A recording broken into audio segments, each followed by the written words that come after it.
What is up, Motorfest racers? Is I your wheelman, Alex Cornnut. We are here today with the KTM Expo GT2 in the race class. I really like this car. It is quite good. I had a couple of guys that are part of the Cornnut crew come to me over the holidays. They're like, hey, do you have a tune for this? We obviously do. And so if I've got a couple guys asking me, I figure there's probably more of you out there that are looking for the setup on it. So let me bring it to you. Let me show you all the nuances. It's a pretty good little car. I like it a lot. It's pretty fast around the test track. As we tab into the game here, screen goes black for just a moment. Let me show you the customization and the vanity side of things on this one. For the visual parts, nothing, man. It comes with one set of stock wheels, and then you can change the rims. That's it. Maybe paint your calipers if you want, but no body parts to speak of, so what you see is what you get with this one. And the vanity option, guys, if you're new to the channel or you're new to the crew Motorfest, tires do make a difference. Not in the way that they grip, but in how far each set of tires will push out the rims from the body. The further out you can push the rims, the better footprint you have on the ground, thus making the car more stable. And it's not every single car that does that, but every car that you can change the vanity on, you can move the rims, and so some cars are harder to tell than others, but as a rule of thumb, I always try to push those rims out as far as possible. So if you take a look here, we'll go, these two gold ones are a good example. If you look at where the rims are currently placed, and then also kind of see on the back there where they're at, when I switch to these, you'll see that those rims are actually moving in further to the body by a couple of inches, you know, maybe one or two there for sure. And so that being the case, these wheels would be better than these, because these tires are pushing the rims out further. And so that being the case, go through your vanities, find out whatever set of tires that you like that are also pushing those rims out as far as you can if you want optimal stability. But if you don't care, just go with what you feel, whatever you think looks nice, and I'm sure that'll be fine too. It's just for those few of us that are always looking for the min-max, get the most out of it. And so in this case, I use a lot of these neon tires because they push it out pretty stinking far. Alright, so that's the vanities covered, that's the body covered. Let's dig into the pro settings. That's why you guys are all here. Final drive all the way long, you're definitely going to want to keep that. Gives the car a top speed of about 261, 262 with nitrous. You're going to see that here in a moment once we get out on the highway. Grip is 100% both front and rear. For the brake balance, we're going to fade that to the back. So it's 54 in the rear, 46 in the front. For the brake power, 100% as we always do. Aero is 100% front. We're taking just a little bit out of the rear. I'm going to say -3, -4%, somewhere in there. If you take too much out of the rear, it does slide a little bit, starts to rotate. I don't mind that so much, but I know a lot of you guys that watch these don't like that. So I'm going to say 3%, 4% is probably as far as you want to take it. You do want to take some load off the rear of the car. It allows it to turn in a little faster, felt a little sharper, just made it feel more agile. And then within that, when you're on the brakes, if you're mid-corner and you actually tap the brakes, it turns even a little bit better. And so I found that to get that responsiveness out of it, we did need to take a little bit of the aero out of the back of the car.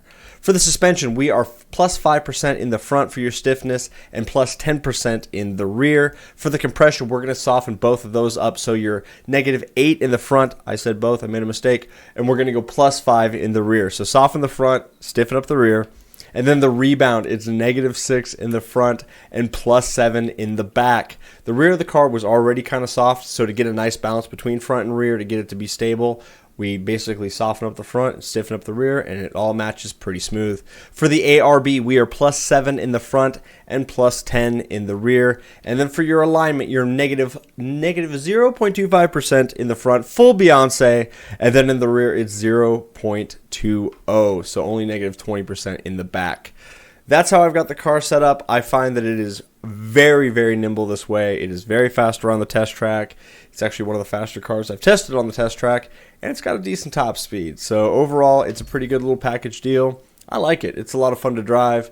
I think you guys will too. Stay tuned. I do run it on the test track. I'll show you guys some of that footage, get an idea how it handles, and then I do get it out on the highway to show you what that top speed looks like as well. If you're new to the channel, please like and subscribe. The like gets it in front of more people for the algorithm. The subscribe gets you back in front of me, so that way I can show you more builds and you can get faster at Motorfest, or just get good tunes.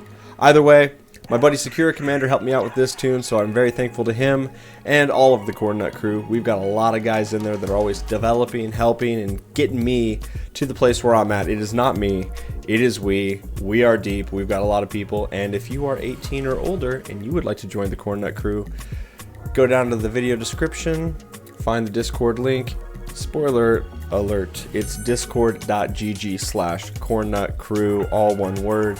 Come and find us, join up, come and hang out. We got a lot of guys that race. We're playing a little bit of Destiny now as well, and we've got Need for Speed as well. We got a lot of different games we play. So if you're looking for some gamers, some cool guys, a couple ladies, come and chill.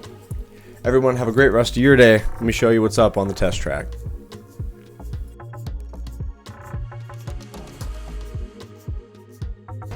On the test track, creating a legend. My launch for this is I wait until it says go, then I pound first gear, quick shift into second. We get a little bit of wheel spin, but not too bad. We'll come around our opponents here and then just get off to the races. Overall, this car is great on the short track. It handles really predictably, and it's faster than what some of the other cars are around this track as far as what I've been able to do as far as lap times. We know that the FX6K does about a 2:15. The Italia race car did about a 2:14, and this is right in line with those two. And I think for a lot of people, they're trying to get away from some of the other Ferraris and the Lamborghinis and just all the really cracked cars in this class. And so if you're looking for something a little different, this thing gets it done. You'll see that I lose a little bit of grip on the curbs there. We saw a little lightning coming out the rear tires. I have that smoke on purpose because I want you guys to see when I actually lose grip. Because if you're sliding, you guys need to see that. And I want you to have as best indicator as possible. So that's why I have that lightning on there so you can see when it's actually sliding. But for the most part, we were in full grip there. And the car is really planted. Even though we took a little bit of aero out of the rear, it doesn't really negatively affect it. That actually helps it turn in quite a lot. I had it full grip, full aero, and it wasn't handling the way I wanted, and then SakuraCommander was like, dude, you need to take some aero out of the rear. I was like, no, I really like to have it. It's nice. He goes, dude, just trust. And so after doing that, it really hooks it up, and it's just planned. It doesn't feel like it oversteers, doesn't feel like it understeers. It just turns like you want it to. And so if you're looking for a planted, good handling car, this is definitely going to be on the list. I would recommend. Just trying to get through here without crashing because I know we're on a decent run. And if you just hit, like, get out of the throttle or hit the brakes just a little bit, it turns in really sharply. And so you're going to be able to adjust for a lot of corners mid-corner. Like, you're like, oh, I'm going too hot. You just slap the brakes for a second and get it. We kind of touched the wall there, but we're going to come across the line at a 2:14.0. which is actually the fastest lap I've done in a racing car around this track, and that wasn't even super clean. Like, we hit the wall and everything. So this is definitely, for the short track, kind of at the upper tier of what the racing cars that I've tuned so far, and I do like it quite a lot. With a 104.3 as our fast lap, which is not bad, but I've done a faster single lap in this car, so it goes to show that, for me personally, I know I've done a faster run for a single lap, but for the overall package deal, that was pretty decent. So I could bring that down quite a lot if I wanted to, but we're showcasing the car, and I really want you guys to see that it is quite good. Let me show you what it does on the highway. We're out here on the highway. See how fast this KTM goes with some nitrous. What I know, the Italia GT and the FX6K both do about 261, 262. The Bolide does 267, so it's a little faster with nitrous. We'll see where the KTM stacks up. I know where it stacks up, actually. It does about 260, 261. So it's right in line with the Ferraris, but if you're racing a Bolide, you're going to get walked. So right there, 262. So we're right in line with the Ferraris. The Bolide's going to be about 5 miles an hour faster because it'll sustain 267 with some nitrous. So we'll hit it again. Yeah, 261 is now what it's showing, but earlier we were doing like 262, as you guys saw. So in a grand race, it's no slouch. It's definitely got a fine top speed. You're not going to have any issues.